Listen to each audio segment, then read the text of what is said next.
and he said, he actually apologized and said, "You're right. I should have considered you because you absolutely also have a great track record and have done a great job." So after a year and a half, I was promoted, but not only just one promotion, I got two jumps. Mm. So, so what I tell people is you have to speak up for yourself. Today's guest is a true trailblazer in American retail. Jenny Ming is the founding president of Old Navy and one of the key leaders behind its explosive growth into a household name. Under her leadership, Old Navy became a multi-billion-dollar brand known for making fashion accessible to everyone. She went on to join the boards of Affirm, Paper Source, Kaiser Permanente, Levi Strauss, and Rothy's, where she took over as CEO last year to turn around the company. She has continued to inspire and mentor women leaders here and abroad, leading a mentorship program for women executives at Hyundai in Korea, among the many other ways she gives back. In this episode, we dive into her journey from immigrant roots to executive leadership, her approach to building iconic brands, and what it takes to lead with both heart and hustle. I've been so lucky to have known Jenny for over 2 decades now, and I can't wait to share her story with you. Without further ado, here's my conversation with the legendary Jenny Ming. All right, welcome to Hyphen Nation. I'm excited to introduce a friend, a good friend, and someone I admire greatly that I met 20 years ago this year. I don't know if Jenny remembers this, but this was in 2004 when I was at business school at Stanford, and I reached out to Jenny when she had been the founder of Old Navy, and I was looking for an executive that I admired to interview for a paper, and I reached out to Jenny, and she was kind enough to respond to this random B school student at Stanford, and it was I just remember fondly how just thoughtful and warm and friendly she was for someone who had built an iconic American brand. And she didn't have to talk to me, but she did. And I've heard this from multiple people who've interacted with Jenny, that she is the sweetest, nicest, most powerful woman that they've ever met. And so Jenny, thank you so much for just offering the time and always being so generous with your time and insights. And I can't wait to share your story with all the folks that look up to you and haven't heard this story before, because you're so humble and modest. You don't go out there flaunting it, but thank you for taking the time. Well, thank you for having me. It's always so fun to just with you and catch up. It really is a pleasure. So thank you for Thank you. having me. Yeah. So I mean, I've been following your story since I guess 20 years ago, and learning about.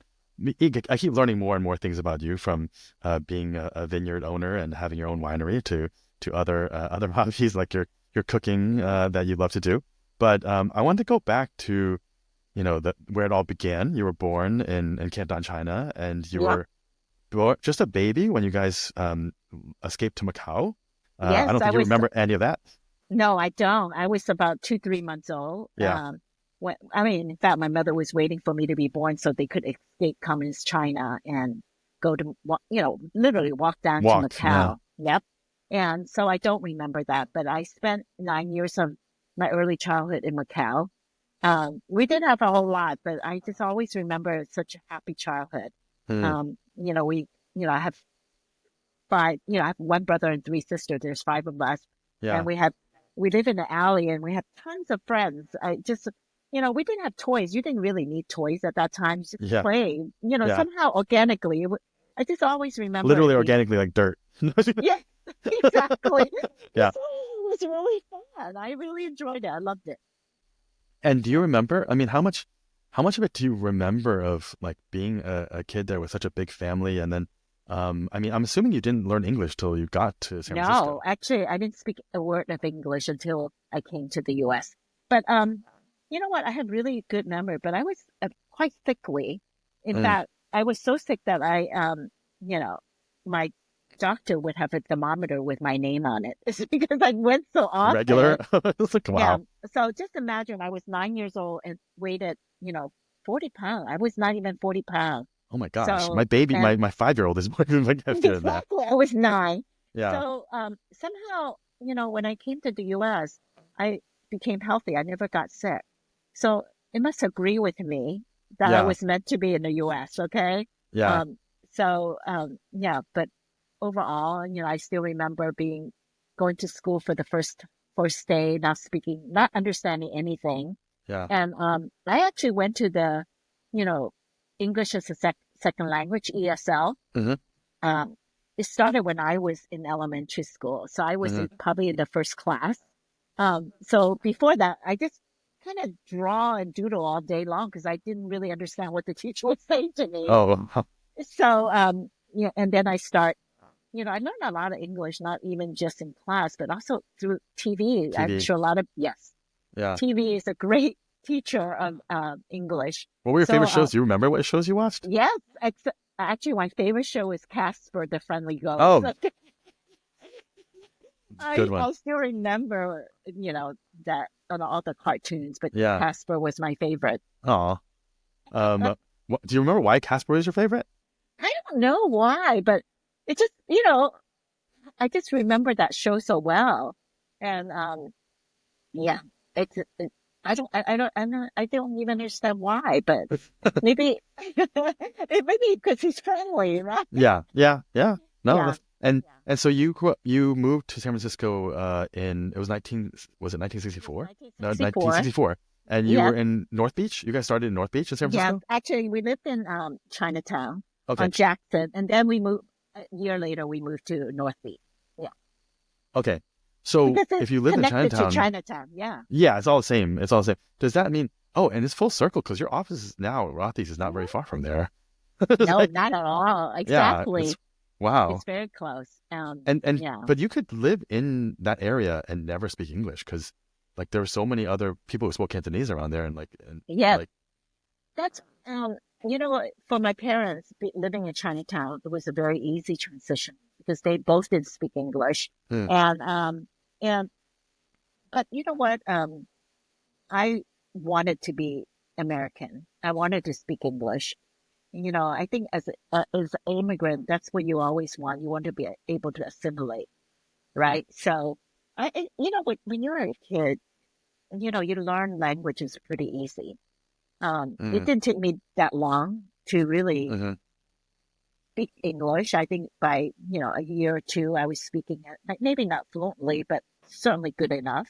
yeah. Um, but, um, but I was also lucky is because my parents, and then we moved from, Chinatown to the Richmond district, which Ah, okay. also a lot of Chinese. Yeah, yeah. And my parents, made me go to Chinese school. So I would take the bus, after American school at 3 o'clock. Then I would take the bus all the way down Chinatown and go to Chinese school for 2 hours and then take the Like on the bus back 38 to, Geary or something and you like yes, go all the way on the down? Oh my 30 gosh. area. Wow. And then go to Chinatown. I went to Cumberland and my parents said, well, you have to learn Chinese until you graduate from, sixth grade. Yeah. And of course I said, I was not very happy that I had to go to all the way to Chinatown to Yeah. learn Chinese. But, and of course my mother said, you will thank me one day. You know what? That's what they always say. Yeah. They always say, and you know what? She was right. She's I right. was so exactly. Yeah. But of course, at that time, I was like, I'm not going to make my kids go to Chinese school. Yeah. They don't Did really you? need Chinese. Did you? And I didn't make them. And now my kids resent me for not Why sending didn't them you to make me go? Oh man. Oh, full which circle. exactly. But you know what? I'm so thankful they made me go to Chinese because I really I kept up with my Chinese. I'm very fluent in Cantonese. Yeah. I'm not as fluent in Mandarin, but Yeah. certainly in Cantonese. So I have a lot to be thankful for from my Yeah. parents. Do you feel like in so you grew up in the Richmond and it was pretty Asian, so you didn't feel like you weren't No, alone. Like no, your high school no. was how many mostly Asian? That, yes, I went to Washington High School, Oh, and Wash, yeah, yeah. yeah, there was plenty of Asians. Yeah. Um, that's why when people say, I didn't, live living in the Bay Area, you certainly never feel like a minority. Hmm. Um, but I think it's a little different, going to school with so many kids that looks like you. Yeah. But until you really, kind of grow up in working in the corporate world, then it's a little different, right? Yeah. So, Yeah. yeah. So going from the Richmond to San Jose State, did you ever feel different or like realize that you were not, that you were Asian or it wasn't a thing? No, it wasn't. I assimilated very well. I certainly feel Chinese. I mean, being Asian, I spoke, I had my roommates, I had Chinese roommates. Um, and we're still to this day very good friends. Mm-hmm. But I also feel very comfortable with, Caucasian and Mexican. I just love the ethnicity of the diversity Mm-hmm. that the Bay Area had. Yeah. You know, Yeah. I actually think it's really cool, to be Yeah. honest with you. And even when I was young, I just love having such diverse friends, Yeah. right? And they were also very interested in my heritage. So Yeah. I feel really comfortable with that. And now I'm thinking back, have you ever lived outside the Bay Area? No, never did. And You've even always though been here. Yeah. yes, but as you know, being in my Yeah, you've business, traveled a lot. Yeah. I travel a lot, but that's different than Yeah. living Living. somewhere, right? Yeah. Yeah. But no, to be honest, living in the Bay Area, there's never better Yeah. place than the Bay Area. Listeners out there, only Bay Area people say this, but yes, it is. There's a reason why people always end up here. And it's the reason why it's so expensive Exactly. here. And so when you were at San Jose State, did your parents, like growing up, did your parents want you to, like, pressure you to be anything? Because you had two older siblings, two younger siblings, and you're in the middle. Yes. But did you have any pressure to be anything? Yes, absolutely. Well, because my parents immigrated here Yeah. so that we would have a good education And what do they and do a good here? job. Oh, my father worked as a chef in China, Oh, because he didn't speak English. yeah. And my father was, a manager for a printing company, and he couldn't find that same Yeah. kind of work, right? And my mother was a housewife all the years that we were in Macau. So she felt that since my dad doesn't speak English, so she actually went to night school, my mother. Oh. And then at daytime, she would be sewing in a factory. So, so for them, it's important for us to go to college, get Yeah. a good, get a good job. So I told my parents I was going to be a home ec. Of course, teacher. They know what a teacher was, and Yeah. they really wanted me to be a pharmacist. I don't know why pharmacy. I mean, it's a very stable job. Everyone needs drugs. Like, yeah. Well, I think they think all good Chinese girl should be a Go pharmacist. to pharmacies. But they didn't realize I'm actually really horrible in science and Listen. chemistry. I think would never make a good pharmacist. Yeah. And so, but so when I graduated, I wanted to be a home ec teacher. Yeah. But the California school system Yeah. during theme was not academic enough. So even before I graduate, they decided to cancel any of the home economic classes Oh, wow. in this. So before I could even graduate, I lost my job already. Oh my gosh. What? So my boyfriend, my husband said, "Oh, you should take some business class. You can always get a job in business." But I wasn't really that interested. He said, "You should be a buyer. You love clothes." I mean, okay, you have to think we were 20, 21 years old. Yeah. This is how you think, right? Yeah. So I did take some marketing class. I took some, design classes, and I took merchandising. And you know what? I did apply to be a buyer, merchandising executive training program at like Macy's, Mervyns, The Gap, and so I did switch, my career. But you know what? It was probably the best thing that ever happened to me. Well, yeah. turns out that's right. Yeah. Yeah, exactly. So what I always tell people, when one door closes, another door opens.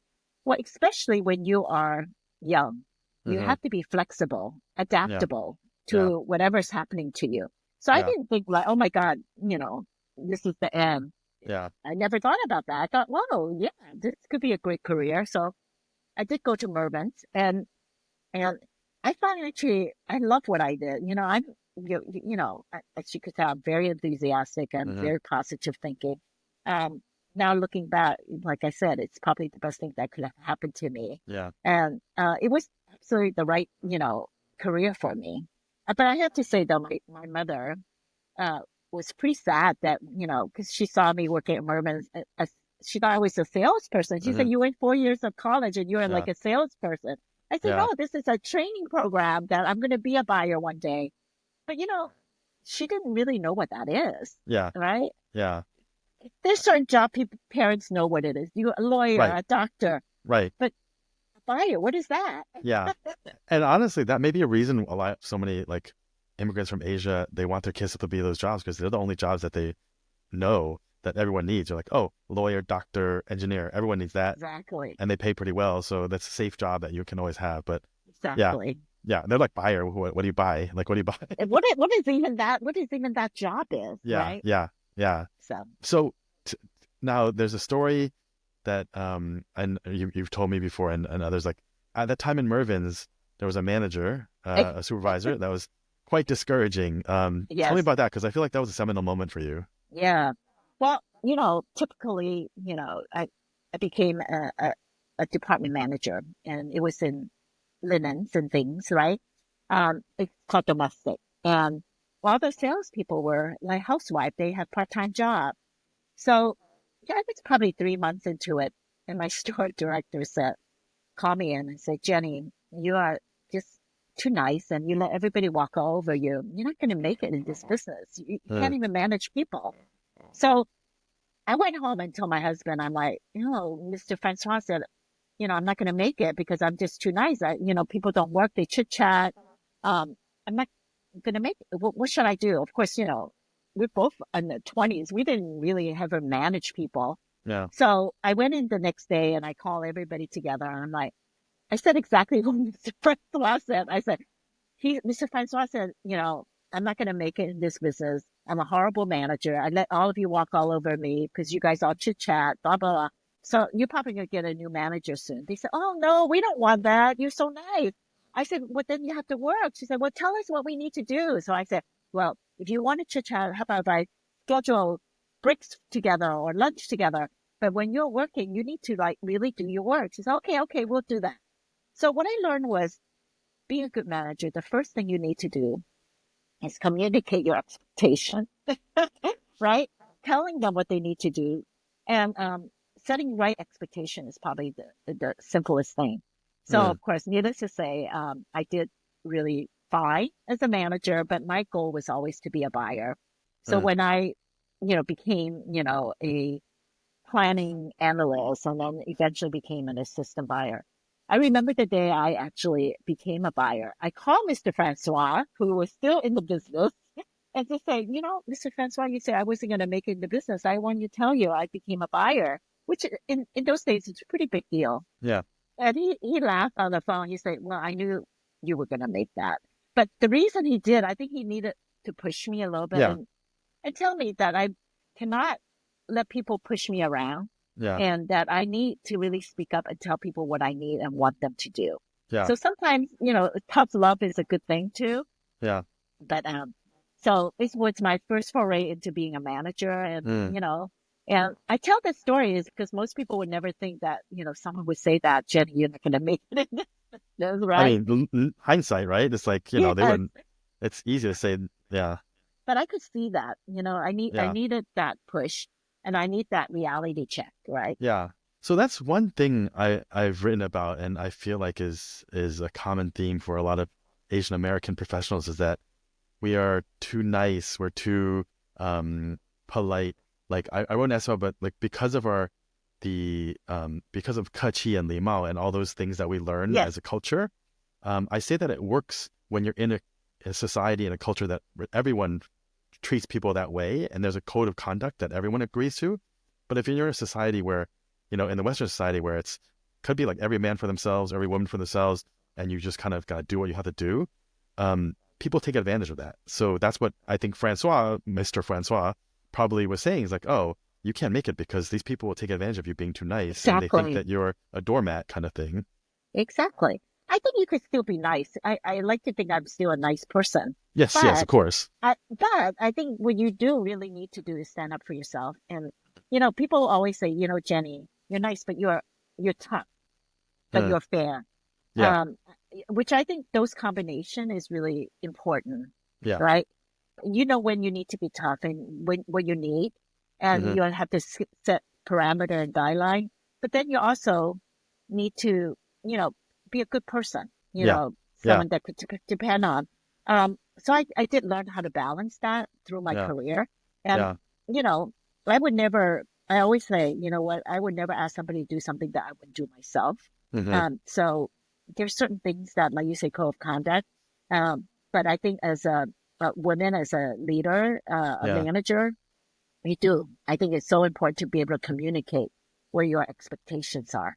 hmm hmm I mean, what would you say to people? Because we have that balance of we both have the superpowers of the Western and Eastern cultures where, we know how to be like considerate and thoughtful, but in the West, we want to use our strength and not be a Yeah. pushover.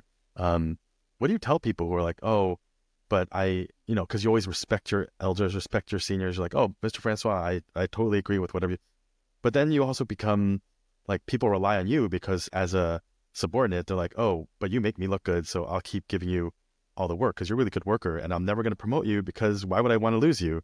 But there's this kind of you get stuck in this place where I don't think sometimes this bamboo ceiling is necessarily because other people are trying to keep us down, but sometimes also like we don't demand more or ask for more. So it's kind of like if you're tough, you'll actually say, I've been doing all the work I deserve.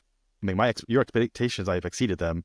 I deserve a promotion or raise. Like, how would Yeah. you advise young Asian American Well, professionals? so it happened to me one time, when I was a buyer, and I had a really, really good track record, but somebody else got a promotion over hmm me. And I didn't understand why. I wasn't even interviewed for this promotion. hmm So I asked them, and they said, "Oh, well, you have three kids. We did not know that you were so ambitious." I said, "Just because I have three kids doesn't make me not ambitious." hmm And I said, "I have really great childcare. I don't, I wasn't even considered." So I actually pushed back, and he actually apologized. He said, "You know hmm what, Jenny, you're right. hmm I should have talked to you. I should hmm not have made that decision that you were not ambitious because you have three children." Because the hmm person that got promoted is a woman, but hmm she did not have any kids. Kids, yeah, So, but so I did, and he said he actually apologized and said, "You're right. I should have considered you because you absolutely also have the great track record and yeah, have done a great job." yeah, So after a year and a half, I was promoted, but not only just one promotion, I got two jumps. mm, So, so what I tell people is you have to speak up for yourself. Like if I just accepted that this person deserved this promotion more than I did, um, I might never know. So don't be afraid to confront the issue and just say, I yeah, want to know why I wasn't considered or why I yeah, didn't get this promotion. yeah, Or, because if you don't, people might not know that, you're interested or yeah. they, They that you assume could be, things. yeah, Yeah, assuming, and you are a pushover. yeah, So I never let that slide. I yeah, don't. yeah, And I also, when people come talk to me about it, I always appreciate it. I just say, you know what? You're right. I didn't think about this. Or mm, let me tell you why you were not yeah, considered. yeah, And be more, how should I say this? Be really be a good communicator. Don't yeah. assume people know what you're thinking, right? Yeah, So yeah. Or don't assume the worst of people like, oh, this exactly. person's like a bad manager and Yeah, they're because they never, racist or yeah, whatever. It's like, no, it's not that. It's just they didn't know. exactly. So that's why I said, Yeah, just because I have three kids, why do you think that I'm not ambitious? Why yeah, would you think that, right? yeah, yeah.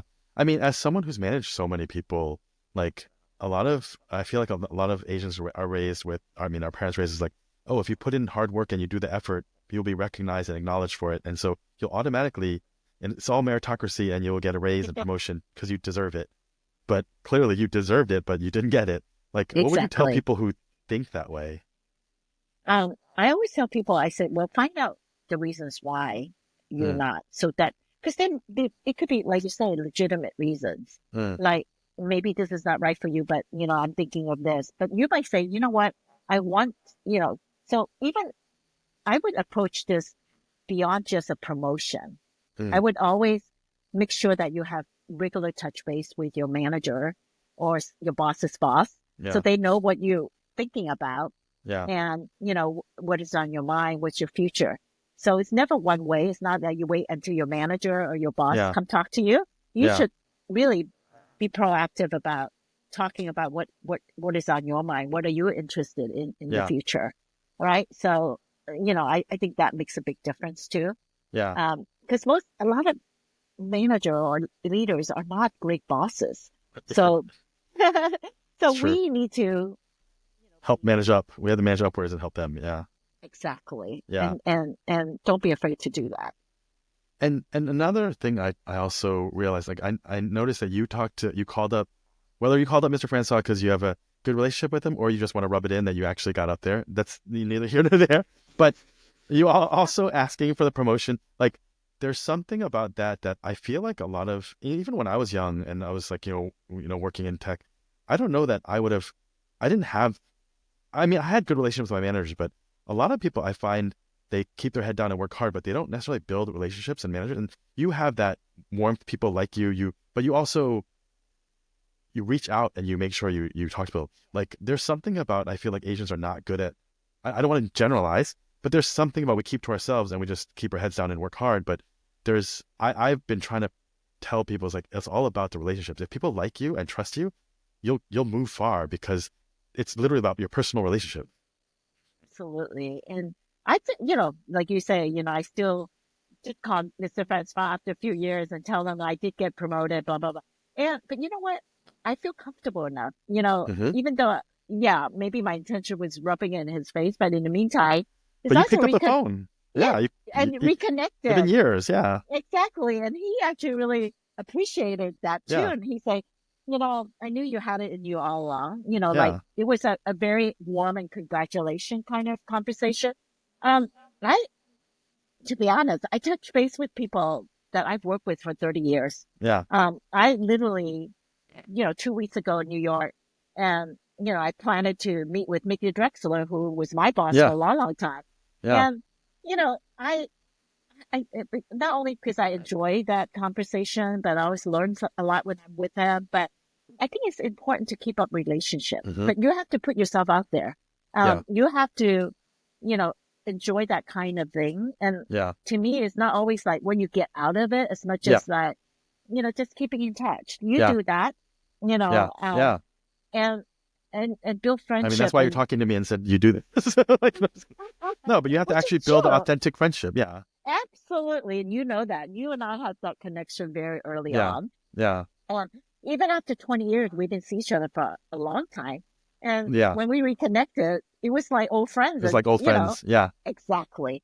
So yeah, you have to really build those authentic relationships. yeah, yeah. And I think that Um, not everybody, like you say, feel comfortable. But, you have to take small steps to feel comfortable. but was it natural for you though? You automatically did that, or did you have to work at it? I I think it was pretty natural because I'm Yeah, pretty, extroverted. yeah, but I don't know. I never thought I was extroverted, but the more you do, the more comfortable you get, is what I'm Yeah, trying to say. yeah, And you find that you learn so much from different people. hmm, And if you, and even a short conversation, you learn something. yeah, Or even if you don't, you could also help someone yeah, else, yeah, right? So I think those kind of networking or yeah. relationship, it goes far. I mean, it's the attitude how you approach your work too. Even if you're in a job that sucks and it's a crummy job, and doing something you don't want to do, you can learn something from it and take away something. Exactly. Like if it's like, Always. yeah, it could be a case that you're working on for consulting. It could be some project that you don't like, but you're like, okay, well, I'll learn something from it, and that'll just add to my Well, learning. yeah, I think it's really so much is your attitude toward Yeah, life, right? yeah, Uh, when people say, I had a horrible boss, he sucks and he yeah, doesn't do this, I say you could learn what not to do in the yeah, future, yeah, right? yeah, I'm like, and I would never do that, yeah, yeah, So there's always something you could, get from it. And yeah. but it again, it depends how you see things in life. Yep. So speaking of bosses, good bosses, Mickey Drexler, and he called you Yeah. up when you were at Mervyns. Yeah. And I mean, you knew who he was, I'm assuming. I actually just read a story on him on Business Week, literally like Oh, the day before when oh he wow. called me, and I'm like, I couldn't believe. I thought, That's the same guy. usually you You're would, like, usually you would think that his secretary, his assistant would call yeah, you, but he himself called me, which is very unusual. But not that I know who he is and know the person he is very typical of him. yeah, He yeah. would reach out. He's that kind of person. Wow. So yeah, he called me and he said, well, I heard you're like one of the best buyers out there. Would you be interested in coming in to talk to me? And of course, he was building a whole new way of retailing at the Gap, Yeah, which is called specialty retailing, which is, yeah, having your label in everything you design and produce. Yeah. and go to market. So, Yeah. of course, when I met him, within 10 minutes of our conversation, I knew I wanted to work for him. Mm. Um, because he was a really good listener. Like, he just launched Baby Gap and Gap Kids. And I had a daughter who was 2 years old at that time. And then I bought her little denim skirt. And I complained as a customer, not as a retailer. I said, your sizing is wrong. It's too big for her. It really slipped right off. He wasn't defensive. He picked up the phone. He called the assistant buyer. He knew her name. He said, oh, okay, bring it up. Apparently they knew the sizing was wrong. So he gives me this skirt. He said, bring it home, try on your daughter. Let me know how it fits her. So if I was at Mervyn at that time, that would never happen. The president of the company probably barely know my name. Yeah. And certainly wasn't a good listener of customer. Yeah. So when he did that, I said, I want to work for somebody like that really not only like knew down to the assistant buyer's name, but knew, like really listened to customers' feedback. Yeah. So that thing he did was exactly why I went to work with him. Wow. I mean, it wasn't because he was in Business Week and you knew he was a very powerful person. He was like, No. oh, No, it wasn't. As soon as he did that, I said, you know what? There's something there, because this would never happen in most companies. Yeah. And he took action right away to resolve like something. I was like, wow. And he wasn't defensive. A lot of people like, oh, what do you mean by that? He didn't even ask. He's like, immediately he picked up the phone. So to me, that's something that, these are all the signs that you look for, why you want to work for somebody. Yeah. Right. That's interesting because most people would have just said, oh, it's Mickey Drexler, it's Gap, it's like an opportunity, I'll just take it. And they won't care if it could be a horrible boss, but you're like, oh, but there's opportunity. Well, and a lot of people might have said, he's a very tough boss, and he's well loved and he's well hated too. Okay. Oh, okay. But I would say I probably learned the most from him. So this is the other piece of advice I always give people, work for people that you could learn from and that people are willing to teach you. And Mickey is absolutely one of those people. He always has time for you. And he is very transparent. So, I learned a lot from him. So that's why I'm always very grateful and thankful that I spent 20 years at Gap because most of it is with him. With him, yeah. And so your first role at Gap was a buyer? Yes, at that time it's called merchandise manager. Merchandise manager, yep. Yep. And you how did you end up from there to Old Navy, right? You were vice president, and then after 3 years only, I mean, was that some sort of record? Someone becoming buyer to vice president in 3 years? You know what? I was able to double my business every year. So I started with like 50 million, then become 100 million, then become 200 million, 300. By the time I became a department, became a division, and it was very profitable. So your normal would have been a divisional merchandise manager, but they gave me the title of vice president divisional merchandise manager. Oh, wow. I never expected, to be honest, like I was just happy being a merchandise manager, being a buyer. Yeah. But, and then, I was in activewear, men's activewear for 7 years, and it started with about $50 million and it was close to $1 billion after 7 years. And So this was Lululemon before Lululemon was Lululemon? No, well, we were kind of couch potato activewear, I would say. I was like, men's activewear. Not that active. Like, it was basically sweatpants. Well, it is. It's a lot of sweatpants, jogging shorts, and T-shirts. But my husband got a new job in Hong Kong. And so I was going to, we were all as a family going to move back to Hong Kong. And so I went to see him. I told Mickey, I said, I'm sure we had a big office in Hong Kong. And I said, I'm sure you're going to find me a job in our sourcing office in Hong Kong, but, we're going to move back. And he said, oh, we just had a board meeting yesterday. And we're thinking of, there's Gap in the middle. There's Banana. We don't play in the value mass market with your, because I have the opening price point at Gap activewear. And then also your background at Mervyn. This would be perfect. We want you to be heading up this new division. And I said, oh, you're just saying it because you want me to stay. He said, no, I'm serious. So I was so intrigued to start a new business. But then my husband already quit his job. He's about to move back to Hong Kong. and we were going to follow him, during the summer. So, but I went home and I said, I'm offered this new position to start a new division. And, I didn't say whose job was more important, which one is have more opportunity. So I said, well, I told him all about it. And at the end of the day, how we made the decision was where is the best place to grow, The kids. to have for our kids. Yes. Yeah. And Yeah. we both decided the U.S. and the Bay Area would be better than home. Yeah. And so I got to start this new business. He then had to look for a new job in the Bay Area. Wow. So he turned down that and decided Yes. you guys just, wow. Yes, actually, he got a job in property development. And I mean, in the Bay Area, that's pretty good. he was an import-exporter, but he speaks Mandarin, Shanghainese, and Cantonese, and of Wow. course English. So, for us we always look at our job as what is right for our family. It's a more family decision versus an individual decision. Yeah. So what I did was I said to him, I said, there's no rush for you to find a job. Maybe, we've been trying to remodel our home for 4 years. When we both were working, we didn't do a good job, obviously. So I said, why don't we spend the year remodeling our house so that we could finally do it, and take care of our finances. So for 1 year, he did not. He sold our house. We moved into a new house. He remodeled it. He got our finances in order.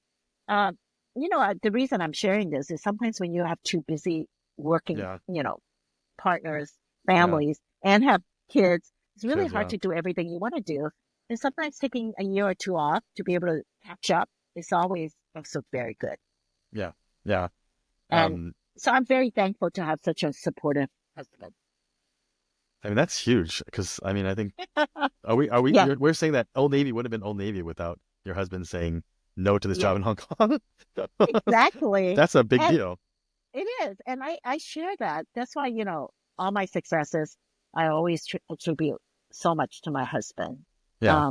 Because finding the right partner is important. Very. I always tell women that, not that men is not important, but women finding a partner. I'm sure if he was a doctor, we might have to look at it differently. But so happened that we were able to make the right decision for us and our family. But, I know a lot of women have the same situation as me and have really great supportive, partners and husbands and able to balance both. Yeah. And I mean, you talked about how family is so important. Like, how did you balance having 3 kids and this? I mean, this was when you were just starting Old Navy. And so Exactly. It wasn't intense until even it got more intense over time. No, actually, doing a startup is intense. You know that. Yeah. I mean, I was working 14, 16-hour days. Yeah. I actually had really, I tell people this, I had really good help. Besides my husband, my mother lived really close by. I have a live-in nanny. I hired her when the twins was literally even before the twins was born. And so she was with us for 12 years. And it really made a difference. And then I also had a college student that came in to, help drive them to sports and help them start homework. So I always tell people, I didn't do it by myself. I had a huge, really great support system. Whatever that means for you. Yeah. For me, it really worked is because I had such great support and I was able to really focus on my work. But I also tell people that I have a really, a schedule that works for me. I usually go to work very early, be in office by 7:30, and then I usually always leave by 6 o'clock so I could go home for dinner. So my husband is always the one who makes sure the kids gets off to school because I'm already gone. Yeah. Now I make sure they get up, but I'm usually not the one who sent them off to school. But I'm always home, for dinner. for dinner and make dinner sometimes, and then have dinner, and then make sure that I spend time with them before they go to bed. Then I log back in. I'm sure a lot of people do that. And then I don't work on Saturdays and Sunday when I'm home. If I was traveling, of course, I work on weekends. By 6 o'clock, after we finish dinner, I log back in and in total work mode. So, so that, our weekend is really important Yeah. for us. So I think it's really important to have a kind of framework that works for you. Yeah. So people knows that work that you're not going to be emailing them and expecting them to work because, I want to make sure that my family comes Yeah. first during the Yeah. weekends. And it's like you set expectations for like your manager, the same thing as you set expectations for your teams that my Exactly. weekends are sacred. I'm not, if I don't respond, you know why, because I just Yes. don't do that. And I also, look, if it's an emergency, you can always find me, Yeah. always. Yeah. But, you know, most of the time, it would really work for me. Yeah. Yeah, I was able to travel. Yeah. I was focused on work when I'm at work. And, Yeah. when I'm home, I'm able to focus. I tell people this all the time, and it's honest, the truth. I'm probably most proud is not that because I started Old Navy, it's because actually I have a really good balance from Yeah. work and career and Yeah. and family. I have three wonderful adult children now. I'm a Uh-huh. grandmother, as you know, Uh-huh. and I'm very close to them. And it's Yeah. because family is very important to me. And You were I tell present. people, You were present in their yeah, lives. Yeah. absolutely. And it's not from how many hours you spend. It's the quality of time you Yeah. spent with your children. So Yeah. I'm very close to my children now, Yeah. and it and it's because, I know when it really counts to be with Hmm. them. A lot of, I mean, I feel like a lot of working women or moms feel like such a burden or mom guilt because of they're not spending the time with them, or if when they're with their kids, they think about work. When they're doing work, they think about their kids, but they feel like they have to choose one or the other. Like, what do you say to people who feel mom guilt? I tell them, first of all, I always brought my kids to work. So especially during holidays, so they know what I do, right? So, Mm, you know, so they come and they clean the sample closet or they help people throw recycled paper, and then I always give them a treat, take them for lunch, so they know what you do when they're not with you. mm, I think it's mm. very important. And then I also tell people, if you spend your whole time feeling guilty, you're not focused on either one. Yeah, So, so first thing I said, um, you know, so your job has to be really worthwhile for you to leave your children, yeah, So, because you have to love what you do so you don't feel guilty. But yeah. I find when you don't love what you do and then you have to work, you feel double worse, right? Mm, Because you don't yeah, love what you do and then you feel yeah. like And horrible that you're you not resent home. them, kind of. Yeah, Exactly. yeah, So make sure that what you do is really worthwhile yeah, to leave your yeah. children. And the second thing is really making sure you have really good health. Hmm. If you don't have good health, then you're always worrying about everything. I Yeah, never worry about it. It's because I trust the people that's taking care of them. yeah. In fact, in many ways, they're terrific. They're even better than me sometimes, Mm, So I think that makes a difference too. yeah. And your kids doesn't always have to be with you 100% of the Hey, time. yeah. To be honest with It's you, true. it is. And Yeah, I find that um, you know, your kid when you work as a working mom, your kids tend to be more independent, which is also very good for them. yeah, yeah. No, it's true. Um, okay, so this is now you're building Old Navy, Uh-huh. and like one question I had is like you brought up TV before, and I remember watching all the campaigns and seeing all the people I watched growing up, like, oh, it's the Jeffersons, it's Morgan Fairchild, like all the commercials. I'm like, oh, this is like Joan Collins, and it was like the '80s that you guys paraded out days. Did you get like how did that whole concept come out? I mean, this is always a random question, but I was like, how did that concept come out? And did you meet some of these folks? Because I mean, these are pretty Yeah. iconic television stars. Well, first of all, I had an incredible CMO. My head of Mm, marketing, his name is Richard Chrisman, is a genius. Um, and because I'm a merchant, I'm a product yeah, person, so I really didn't know a whole lot of marketing. yeah, And I have to say, one thing about building a business from startup is you appreciate every function. hmm, What everybody yeah, brings to the table. totally. So, and he always had this belief, and I learned that he's like, because we have the Gap brand and we have Banana, and they Hmm, take clothes, apparel very seriously. Like yeah, you have to, a certain look about it Yeah. or Old how. Navy was fun. Yeah. Yeah, exactly. We said, okay, we're going to be opposite. We're not going to take clothes seriously because Yeah. seriously, it's clothes. It's not that Yeah. important in your Yeah. life. Yeah. So that was our whole mantra is having fun, not take yourself very seriously. Yeah. And we tested, Carrie Donovan is that old lady with the big glasses. Yeah. Yeah. And if you are in the business, you will know her. She is Yeah. like an icon in the fashion world, Yeah. in the Vogue. And so Carrie's the one who's like, oh, actually, you should put me on TV because I think it would be so fun for Magic, who's our doc, and Carrie. And we're like, oh, yeah. And so we we thought it would be so funny, and it turned out to be really funny. But a Yeah. lot of people think it's kind of crazy, but it's also very unforgettable, It's right? Because memorable. Yeah. 100%. because so To this day, we I still actually remember these commercials. Yeah. within 5 years between these commercial and all of that, we had a brand recognition almost 90%, which is Wow. unheard of. It's Yeah. because our commercial, Stood out. and Yeah. we got very, like even like Morgan Fairchild, when we went back and did research, it was very favorable. Our customer loved her and Oh, loved the yeah. Jefferson because they Yeah. remember. Oh, yeah. So, Sherman Hemsley. I'm like, oh, yeah, he's a legend. so at that time, they were just so surprised that we would put people like that on TV. They actually had a lot of fun with us. Yeah. Because they So, were tired. They're like, they haven't done this in a long yeah, time. So, yeah. So what I'm saying is sometimes the more you know, to be on, the more you could be think outside the box, the unique. better it is. Yeah. Yeah. Yeah, and that's No. exactly what we did. So, these kind of commercials really not so much about clothes, it's about having a fun Yeah. personality. Yeah. I love that.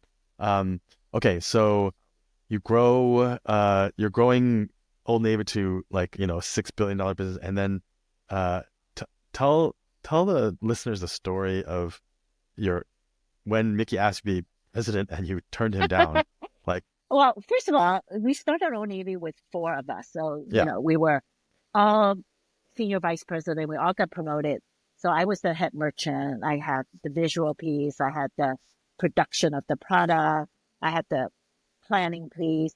So somebody was head of marketing, someone was head of product design, somebody was head of store Mhm. and finance. So things were going so well. I mean, our business was booming, got incredible brand recognition. So I think it was the fifth year, Mickey asked, was I interested in being the president? And I said, no, I have the best job and the head merchant and things are going so well. Why would I want any changes? So I turned him down and he started interviewing for the president. And of course, I was in the interview lineup. So for the whole year, like I interviewed people and I'm like, I could do, I actually, I think I could do it better than they can. So after a year, it was my review time and I went up to his office. He was giving me his review and I said to him, I said, last year you asked me, was I interested in being the president? I said, I think I am. I am interested in being the president. And he started laughing. He said, oh my God, I thought you would be up in my office within a month or two. And it took you a year to ask for this job. And you know, and of course I said to him, I said, I will only want this job if my other three Mm, my partners would agree that I should be the president. And he mm, laughed again. He said, do you think they would ask you if they could be the president? And I said, no, it's very important because we started together and I want to make mm. sure they feel that I deserve to be the president. And he's like, only you would think that. Okay, Yeah. Jenny, but Yeah. we will ask. And I did ask them and they all three men decided I should be the president. Oh, wow. All three were men? All three of them are men, and they're all Caucasian, Yeah. and Wow. they all three decided I should be the president. So I'm really thankful Wow. to them. But um, you know, looking back, of course, I probably should have said yes the first time around Yeah. versus I have to ask for it. Yeah. But you know what? I think when you start business with so many, with your partner, you want to make sure. I probably thought I was like rocking the boat, changing things. Maybe I shouldn't. Things are going so well. But you know what? Things will never last forever. Hmm. And I did it the way I thought was best. Yeah. But looking back, I should have said yes first time around, became the president. But Yeah. eventually I did. So Yeah. I'm Do you, sure if I was not Asian and I'm not a woman, I yeah, would have said yes. yes. So let's dig deeper in that. Why do you think you said no because you're Asian and a woman? Why do you think those two factors made you say no? Well, first of all, I think I was pretty happy with my job already. Hmm. To be honest, more than I ever thought I would be in my career, Sure. right? So, and things are going well. So I don't want to like make changes that maybe, Uh, I was doubting, like, could I really be the president? hmm. Right? So, and so I think that like was I didn't want things to change. Yeah. And then I think secondly, can I really do a good job? Yeah. And, and I think what pushed me over was like somebody else is going to come in and Take be your take boss. this job. Yeah. Exactly. Be my Yeah. boss. I'm like, I'm not going to be happy with that. So Yeah. that's when I realized that actually I could step up to it. It's interesting that you said it's almost like you don't want to rock the boat and change things and it'd be because I feel like that oddly enough is a mentality for a lot of Asian people like there's like, oh, this is Exactly. too mafan. It's gonna mess up. It's gonna be Yeah, too much, exactly. too Like busy for things, me. yeah, like I have to say a lot of women would say Hmm. that too. They feel like, oh, it's going to mess up my family life.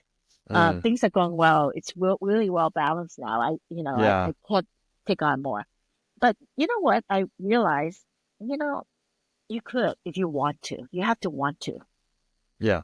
But if you Yeah. don't want to, there's nothing that's going to push you over and decide to do something. Again, you have to think I'm much older than a lot of people. So this happened, you know, much like 20, 30 years ago, right? So, Yeah. Yeah. Yeah. if it would happen to me today, it might not be the same. I probably would Yeah. Of say yes, course. right? Yeah. But I think that some of these lessons could really apply to anybody, right? Yeah. Like, don't you know? Vicky said something to me, and I still say it today. When you're too comfortable is when you stop learning, Mm, right? Because you know it already. That's why you're hmm. so comfortable. Yeah. So I think one thing I have always um you know, push myself is never be comfortable, always taking a risk and learning something new. Hmm. And say Like, yes. Yeah. yes, exactly. Not be afraid. Like when I took on Old Navy, I was, as you remember, employee number one. Hmm. And, we started business with 11 people. A lot of people thought I was taking a major risk and Yeah. said, why would I do that? Why would I leave Gap, which Yeah. is very successful, to do a startup that you don't know? Yeah. But for me, it wasn't a risk because I said, oh, if it didn't work out, I'm sure they will find me another job Yeah. within Gap. How hard Yeah. is that, Yeah. right? Yeah. Exactly. But well, like I would regret not doing something more than I would worry about failing, Yeah. is what I'm trying to Yeah. say. Yeah. And and and to me, when you're uncomfortable, it's really truly when you are learning something new. Yeah. And I think I have that kind of thinking pretty much throughout my entire career. Yeah. I think that's unique though, because I feel like as growing up, like I was raised in like failure is the worst possible outcome. So you try to avoid it as much as you can. So you don't take on those scary things. It's the whole thing about go be a doctor because you're literally your whole path of your life will be tracked for you. And you know, yeah, if you don't get into med school, that will ruin things. But yeah, but usually it's like Yeah, as long as you can get through that, you'll be fine. But everything is planned for you and there is no risk. It's just one straight rails track of life. And it's like you don't have any failures because you just keep going along that I track. know, but I just think that life is, sounds so boring if Are you saying that being it's a all. doctor is boring? No, I'm kidding. I was like, yes, No, but I you agree. know what I mean. Like to Yeah, me, it's unexpected. yeah. The It's an un adventure, the adventure of life, of the Exactly. journey. Yeah, So, but again, it depends what you want from life, yeah. right? You have to want it. Yeah, yeah. You I have mean, to want. I have friends who say, Dave, you always try to push people to try to reach higher for themselves and want to be a manager or a CEO or do whatever. But I just want to, I'm happy doing what I'm doing. I don't need all that. Yeah, Like, and I'm like, that's fine for you. I just don't think it's exactly. fair if someone wants it and they can't get it. Yeah, exactly. So I think that, first you have to ask yourself, do you really want it? Like Hmm. I didn't at that time when it Hmm. was given to me. And then the more I thought about it, I'm like, yeah, I do I want do. it. Yeah, Yeah. exactly. Then that is when you have to kind of ask for it. And Yeah. because people don't know that, right? Yeah. And um and not uh I again, I am one of those people that love to learn new things, and I love their culture. Like I Yeah. said, I was always the one they sent to open the third world country. I find it fascinating. Like, Yeah. I've been from Pakistan to India Yeah. to Dominican Republic. Like a Yeah. lot of people like, no, I don't want to go to those places. It's awful. I'm like, oh my God, I can't wait to go to see what Yeah. it's like. Yeah. So it just depends how you see the world, Your right? perspective. Yeah. Yeah. And how you live your life. Yeah. And, but if you do, like you say, there's, make sure that you learn as much as possible from the right people, take Hmm. risks in your life and not be afraid. Yeah. I mean, I just took on Rafi, which, Yeah. at my age, most people don't think You're about. tired. Yeah. They think about retirement versus Yeah. taking a new job. Yeah. But to me is, you know what? First of all, retirement's overrated because you still could do a lot of things, Yeah. and, to me is like opportunity, never stop. Yeah. Yeah. If someone's giving you a gift, you should open it. Yeah. Exactly. Yeah. Exactly. Yeah. Absolutely. So, but then how do you have that mentality, right? Yeah. Yeah. Yeah. But I do say that, I tell people, I said, we want more Asian leaders. We want people in different, you know, career path so that there is, you know, that if you are ever thinking about it, hopefully you see other people that is on that path Yeah. versus like, I never seen that, or Yeah. it might never happen to me. So I think to me also, when you're given the opportunity, if you don't take it, sometimes you're not opening doors for other people to. Yeah. Yeah. I mean, I looked at in 2003, 2004, you were on the Fortune's 50 list of 50 most powerful women in business. And I was looking at the list and I was like, oh, I wonder if Jenny was the only Asian woman on there. And then I realized, I thought about it. I was like, oh, Andrea Jung's probably around on there too. And so there were actually a few. It was like Andrea Jung, Yeah. Indra Nui, and then Christine Yoon, I believe it was, from Yes. J&J. So of the 50, there was 4, which is not bad. It's not bad. Exactly. And then, 1 year, I think even before the Fortune, it was a business. We had a business manager of the year. Hmm. When you say business manager, that sounds so ho hum, um, but Steve Jobs was on the cover with me, Oh, and wow. yeah, I mean, what I'm saying is that, um, it's important for us as Asians to show Yeah. up, Yeah. is what I'm trying to say. Yeah. You don't want to, oh, somebody else will do that. If you have the opportunity to do it, Take it. it's so important. Exactly. We Yeah. need to step up Yeah. and we need to take it because it's important for us to be role model. It's important for Yeah. us to open doors for people. Yeah. That's I how mean, I looked at it. that's exactly, I mean, I feel like the whole fear of failure is like, if you didn't take that, think of how many little other people wouldn't have been inspired by your story, Absolutely. We wouldn't be having this conversation if you didn't take it. Well, I always look at it this way. Um, if I didn't take it, I would have more regrets in my life. Mhm. I wonder if I could What have if? done that. The what ifs, yeah. Exactly. Yeah. I'm a huge believer that I wish, I You wish don't I want to live never with would any have what it. ifs. No, Yeah. never. Same. Exactly. That's why failing at something that means that you've tried many things, Yeah. Yeah. There is no right? what if. It's like, oh, I knew I had what if, and I fell into the water and I frozen. It's like something. Ex- Yeah. I was like, oh, I exactly. tried it at least. Yeah. At least I tried it. Exactly. And I think that is so important to also teach your children, right? Yeah. No, totally. I do want to talk about the story of when you shared about the flagship opening of the Old Navy that your mom came to visit. Can you Yes. share that story? Yes, absolutely. So, we were talking how my mother was very disappointed that I was a salesperson when I graduated with her 4-year degree. And she said, "Well, you're just a salesperson." Of course, I said, "No, I'm going to be a buyer one day." So when we opened, I just kind of had an idea that I went beyond just being a buyer. So when we opened Old Navy in Fourth and Market, which is a huge flagship, I Huge. was 4 telling floors? I was like, it was huge. three Yeah. floors. 3 floors. It's a Yeah. It's so so it's big. basement, ground floor and then second Yeah. floor. So I told Mickey, my boss at that time, and said, "Oh, my mother is going to come in for the grand opening." He said, "Oh, that's wonderful. I have never met your mother." And I said, she's always very disappointed that I went to retail. I told him that she really wanted me to be a pharmacist. She said, "Well, I'm going to tell her how important your job is and how successful you are." I'm like, my mother doesn't speak that much English, a little bit, but not much. So my mother comes in and Mickey, like, "Oh, Mrs. Jung, your daughter, Jenny, big boss, this whole place. she's the boss. And my mother was like, nodded. So, and I said, Mickey, she thinks I'm the boss of the store. He's like, no, everything. So, and my mother kept nodding. I said, Mickey, but her imagination is, this is it. This is the Hmm. biggest thing. Yeah. So I said, it's okay. She's really happy that I'm, you know, The boss of this the store. boss of the store. Yeah. Yeah. So, so I said, it's okay. She's very happy already. And then, a year later, I was asked from a Chinese newspaper to do an interview, which I normally might not have done. But then I Hmm. realized my mother could read this in Chinese Yeah. and she would Yeah. understand. So I Yeah. actually gave an interview in a Chinese newspaper In and I was Chinese? able in Chinese and my mother was Wow. able to read all about it. So she Wow. finally realized I actually was the president of Old Navy. Mm. What did she say after So that? So no, she's always been very proud of me after Yeah. that. But like I said, she was very happy I was the store, head of the store Store already. manager. Okay. Yeah. Yeah.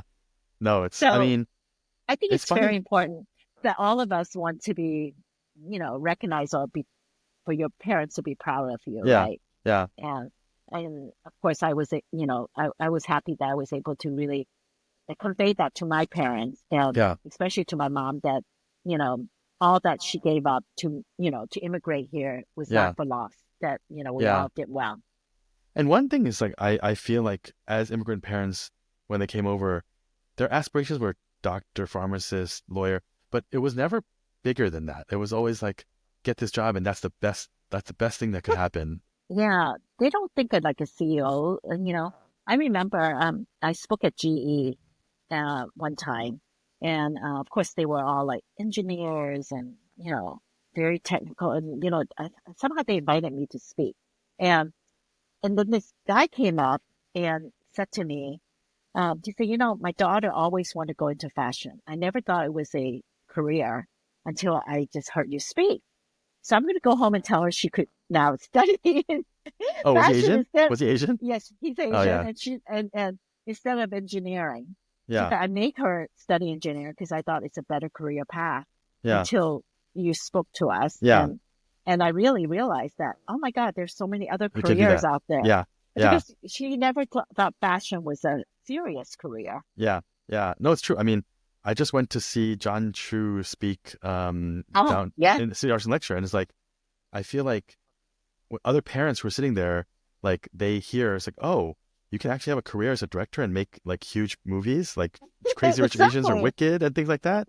And Yes, you would never think that's like you a would never think career. that until you Yeah, see someone who's done it. Like exactly. I don't know that they would all want their kids to be the NBA like Jeremy Lin because it's really hard, but at least they see it's like, oh, it's possible. It is It is possible. possible. And it's really your passion. This is what you love Yeah, to do. She said, what you like, my love. daughter always wanted to be in fashion.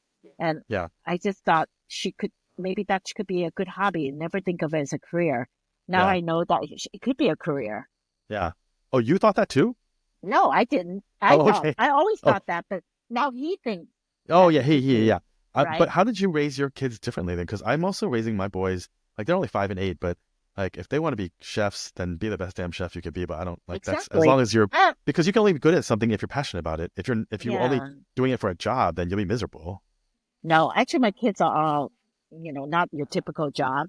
My oldest is also in fashion and in Yeah, design. She's a creative director now. And my son actually, as you know, is yeah, in viticulture and he's a yeah, winemaker and runs our vineyard. That's yeah, not very typical Asian. yeah, And yeah, my youngest daughter is also in the ecom business. So I always let them really study. I think as parents, the most important thing is expose them to many things, hmm. not just like, oh, it Just has do to be violin. math, Yeah, but and music. only violin. Um, so you know what I mean. So I think, I remember when my daughter took, my kids took like drama classes Yeah, or speech writing or yeah, creative writing, yeah. like different things so they could see what else is out What's out there. there? And I What think they might be passionate about? Yeah, exactly, I think especially summer when you could, go to summer camp, a different yeah, kind of camp, yeah. those are great times that you Try can things out. expose it. Yeah, Yeah, exactly. yeah, And, I think the most important thing is do something you love. yeah, I know it's really kind of, candid, but it's yeah. really I believe that to be true. Yeah. And so one of the things I want to talk about is like you talking about showing up and taking those roles so other people can see it. You joined the board of Kaiser. Was Kaiser your first board? Yes, Kaiser was And my first one. how did that happen? You just seek it out, or they sought you out? Actually, it was all over the paper that I was quote unquote retiring from Old Navy, Mm-hmm. and I was to be honest, I want to take some time off. I want to do some nonprofit. I want to, Mm-hmm. travel for pleasure. Mm-hmm. And um, somebody reached out to me from that actually he was like a leadership development, and Mm-hmm. he interviewed me for somebody else, and he met me, and he thought I would be great for the Kaiser board. So he said, "Would you be interested in being the Kaiser board?" I'm like, "Oh," I said, "I don't think so because I know nothing about healthcare." And he said, "Well, come and talk to George Halverson, who at that time was the um, chair and Chairman. Mm-hmm. CEO." And he said, "It's just so." Of course, I want to meet him. I mean, I'm always willing to meet Yeah. anybody, especially. So I met him for dinner in Oakland, and I sat down. I said, first, I'm like, why would you be interested in me joining your board? I know nothing about healthcare and medicine and hospital and health plan. And George started laughing. He said, well, actually, I have a lot of people that know how to do that. Mm-hmm. But actually, I'm looking for someone that knows a lot about people because we serve patients and we don't have a lot of people that knows about Mm-hmm. patients. And, we want to be able to influence them. We want to be able to educate them to make the right decisions for themselves. Mm-hmm. And we are looking for someone like you that know a lot about people. And retail it's about your customer. And he said, healthcare is really not about sickness, Jenny. Healthcare is about wellness. How to keep you well. Mm-hmm. And I thought that was, excuse me, fascinating. And within like 5 minutes, he taught me something so new, and that healthcare is about people. Yeah. Yeah. And, and healthcare is about wellness. Yeah. And you have to think Oh, at those take a days, drink, oh, Jenny. Take a drink. hold on.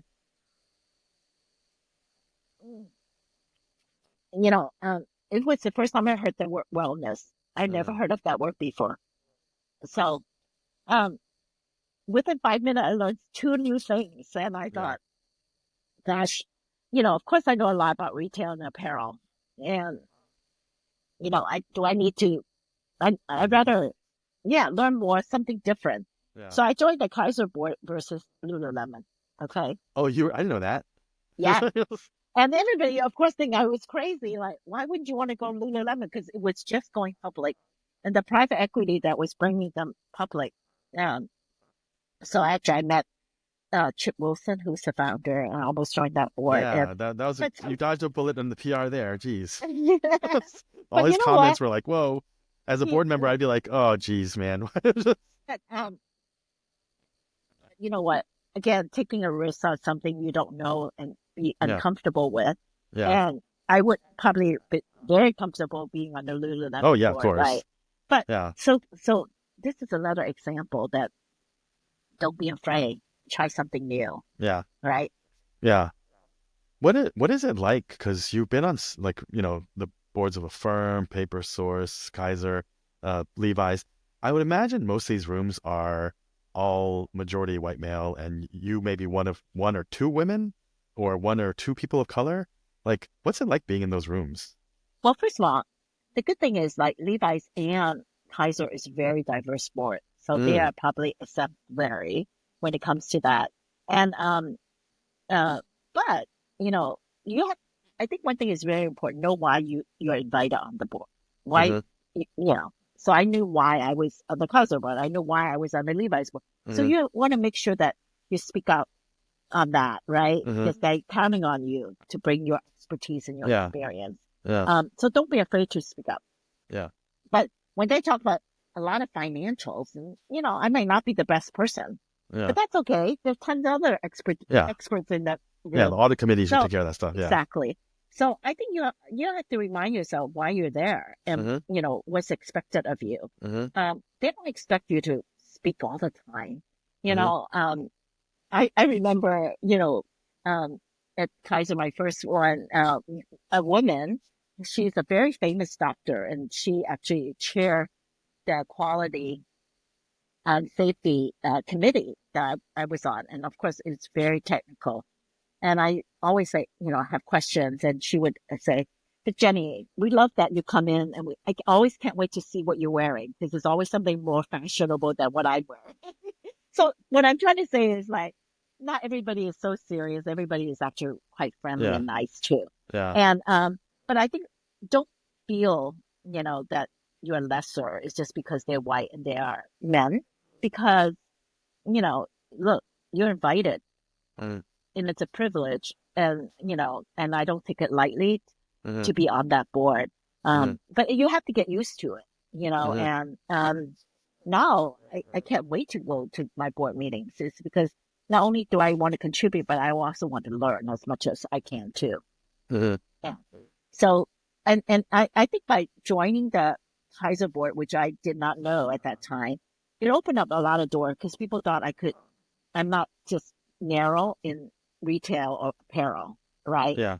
Because then, when I joined the firm board, when I joined the Poshmark board, everybody like, oh, you're open to many, many company and fields, and Yeah. um, and it shows that you are diverse. It Mm-hmm. shows that you're open minded about things, right? Mm-hmm. So, um, I'm not, people like, oh, but Kaiser is not a public board. I'm like, I don't know, it wasn't about public or private Yeah. or nonprofit. It's Yeah. really about what they do matters to me, and Yeah. the people that I get to work with matters Yeah. more. And is the Kaiser board how it led to the Levi's board, or how did that happen? Um, Actually, I never thought I was going to leave the Kaiser board, because I loved it so much. Yeah. And, um, you know, Charlotte Russe at one time was about to go public, and we had a lot of union picketing Mm-hmm. uh, from Kaiser in our store, our office. So I told them I just can't. I just don't. I cannot have them disturb my regular job. Yeah. So I had to quit. And they said, "Oh, well, um, how about maybe you could come back?" I'm like, and I thought, well, you know what? It's 8 year. Maybe it is a good time. And then, meantime, I met Chip Burt a few months before that, and he asked me to join the Levi's board. I said, well, I can't. I'm on the Kaiser board, and as a sitting CEO, you really only could be on one big board. Mm-hmm. So he said, oh, well, if you ever change your mind, let me know. So I ran into him again. He was being facetious. He said, how's the Kaiser board? I said, oh, I had to leave. He said, I thought you're never going to leave. And so he said, well, please come and speak, consider joining the Levi's board. I'd love for you to come in and meet some of the other board members, because I think you'll be terrific. Yeah. So after the Kaiser board, I did join Levi. So it's really going from something that I knew very little about Yeah. to something I know quite a lot about. Yeah. So, and I've been on the Levi sport ever since. So it's been 10 years. So, And you're also on the Kaiser. Are you able to do so both? But you're no, CEO so Rothy, so you're not allowed to do that. no. So what happened was, after I left Kaiser 7 years later, they called me and said, we'd love to invite you back on the board. We miss you.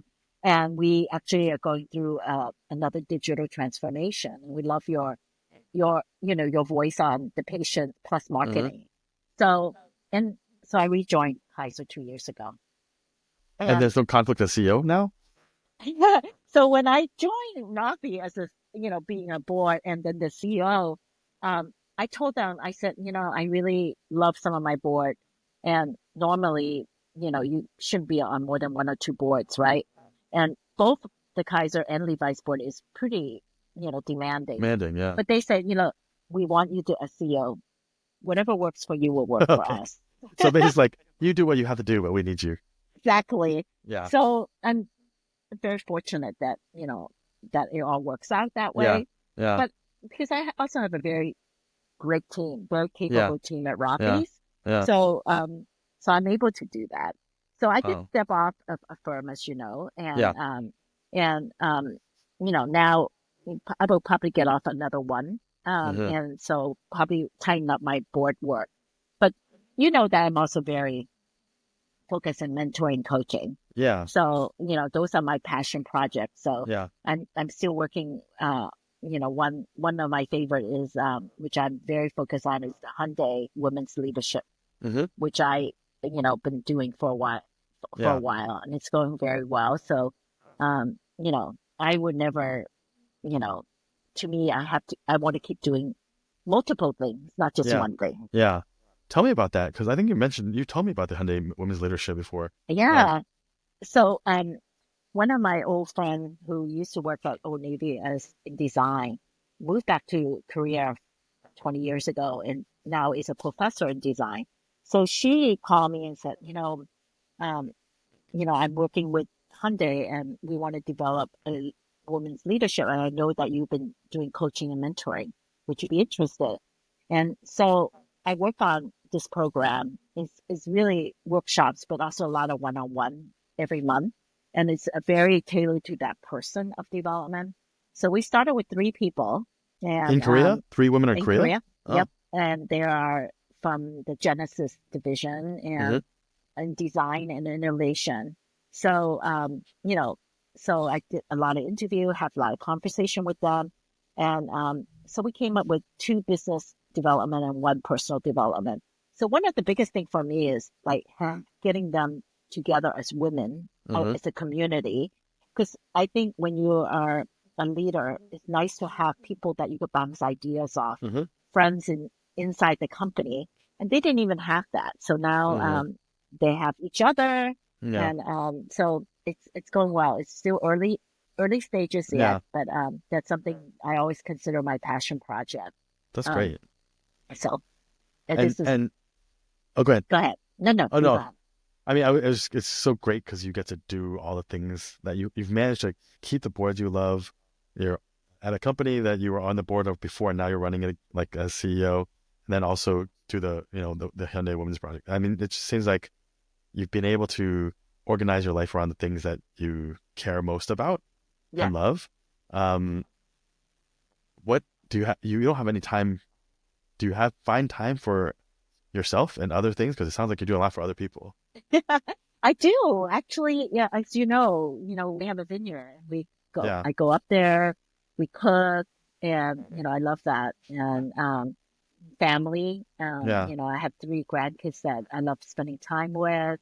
So I do find time. But Yeah. these passion project is also fulfilling for me Yeah. too.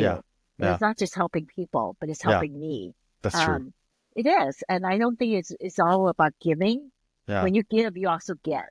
Yeah. Yeah. So and that's very fulfilling. I mean, Yeah. and to be honest, this is better than I ever imagined in my Yeah. career. Yeah. No, I love that. I mean, I feel like one thing I feel like a lot of Asian American professionals lack is that the whole being on the whether you're serving on boards or the board of trustees for a school or volunteering for Hmm. this or that, a lot of folks wonder like, the mentality of, oh, what's the ROI? What do I get out of this? What am I like, how much am I going to get for investing in this project, or how much am I getting for donating to this, this charity? Um, I tell them it's not about the ROI all the time in financial or money. No, Like not at all. what would your advice be to up and coming young Asian American professionals who just keep thinking about their job is everything? If that was a young you and that's like all you were thinking about, like what would you tell yourself? First of all, I would tell myself to do more than just my job and family, because Hmm. sometimes it's just like you have to, even, even when I was going to do my husband will always say, get an hour, 2 hours to yourself. Even if you go to the bookstore, go to the library, whatever you want to do, whatever makes you happy, make sure that you can do that too. I think Hmm. finding an hour or two for yourself is important. Hmm. But then always, you know, every decision I make is never about money or what I get from it. It's really truly what I love and what I want to do. Hmm. Like I said, I did the Kaiser board versus Lululemon. A lot of Hmm. people are like, oh, financially, you probably would have done better. I'm like, I never thought about that Hmm. because it's not that important. Hmm. Because if everything has, like you say, ROI, you would make, I don't know if you would make the best decision for Hmm. yourself, right? Yeah. Like I just say, and I really truly mean that. What I do on mentoring and coaching, I get as much out of it as they do, Yeah. you know, Yeah. it helps me keep up with what's going on Yeah. around the world. right? Yeah. It makes me relevant in issues of today. Yeah. Like I'm not stuck in, 20 years ago when I was still Yeah. running companies, right? Yeah. So all of that matters. And you know what? And it's a whole lot of fun. Yeah. Yeah. Yeah. Uh, so I think for people to not be afraid to stretch themselves, for people to learn new things, and for people to find time for themselves, and of course, yes, you can if you want to balance family and work, you can too. You Hmm. can do it if you want to. I always say that people like, you have to have that want to. You have to have that drive that you really want it. Hmm. Because if you don't want it, you would not put out the time and the Yeah. effort. Yeah. And you won't do well at it. If you don't want it, you're not No, going to do and well at it. I always feel like you said, it's not because, I did better in school. Actually, I went to a state university. I mean, I always tell people that just your level set is not so much about, where you went to school, what you study, is what you do with your life that matters, Hmm. Hmm. right? You Yeah. could have the best credential, and if you didn't do anything with it, does it Yeah. really, it's really up Doesn't to matter. you. Yeah. Exactly. Yeah. And and that's the reason I love sharing this story because I think if you met me as a young self, you probably wouldn't also pick me out in a crowd say, "Oh, she's going to be successful." No, Yeah. you wouldn't. Yeah. But it's what you make of it. Yep. Yep. No, I mean, I think it's good advice for so many people who actually even I feel like underestimate themselves or they're hard on themselves because I think a lot of like a lot of Asians get criticize themselves because they hear their mother's voices criticizing them. It's like, oh, you didn't get into this school or get this job or do this that, and so you beat yourself up thinking Yes. I'm not good enough, and so I don't deserve or why would anyone pick me or why would I think I have a chance at that job or a chance at doing this? It's Yeah. And that's the reason I also say, um, if I could be successful, you can too. So much mm, it's to do with your attitude, mm-hmm, right? And it is not always about, where you went to school, what job you have. It's really how your attitude toward, mm-hmm, your job and what you do and your yeah, family and yeah, all of it. yeah, And attitude, how you see things at the battle, yeah, truly. yeah. No, it's so true. And I mean, we've talked about it, this conversation, but the relationships with those people that you meet along the way, that's how Yes, you get the board seats. That's how you get the jobs. How you get the opportunities. They don't care where you went to school. It's like, no, do they like you or not? Do they want to spend time with exactly. you? Yeah. Exactly. And how you what's your dynamic when you're, with so many people, Mm-hmm. right? If Mm-hmm. you're quiet and you never say anything, it's really hard for people to know what you're thinking. Yeah. And and how do you convey something? It's also very important. Yeah. Um, and and make time for things that is important to you. Yeah. I think so many people like, wow, I'm so busy already, with job and family. There's no way I could join a board or meet people outside, Yeah. but you have to find time. Yeah. You do, and Yeah. if you want it, you will find time. I always say Yeah. that, and it's true, Yeah. right? Well, thank you so much, Jenny, for all the wisdom, all the stories. This is awesome. I mean, it's funny because when we had lunch, I was like, oh man, I wish I recorded this whole conversation we were having. And now we had to go through a bunch of it again, but now I got it on tape. So it's okay. Or on tape, I'm Well, dating myself. Now it's not like on hard drive or something.